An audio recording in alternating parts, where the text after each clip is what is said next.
后来乡亲啊，你的统一发票有对未？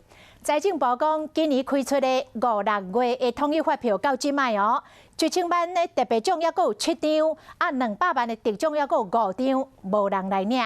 其中有人才开2块银来影印，就着200万；嘛有人开20块，就着1000万，真正是真幸运。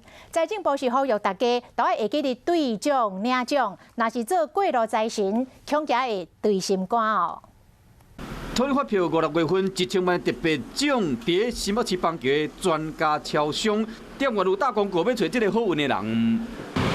有民众在超商花20块钱买绿茶，就幸运中了1000万发票大奖。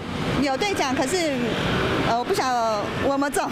着1000万的发票，要有7张无人领，有4张消费金额无超过100块，包括同杨梅、统一超商开60块买牛奶茶，台北市北投区的八方云集开88块，还佫有伫新北县湖口乡的可可开90块买饮料。提起乡亲发票摕出来看一下，要安怎提高中奖率？民众有绝招。这样买小额的，然后常常来买啊，这样机会比较大。开小钱得大奖，真了民众伫屯区爱心联名生鲜超市，敢若用2块去影印，就得特奖200万，是讲千万唔通过期。到11月5号。所以，我们财政部也一直呼吁，就是说，中奖的消费者能够尽快的到相关的金融机构去领。总有一句发票摕出来蒙对，较袂讲财神爷已经送钱来啊，还佫唔知影。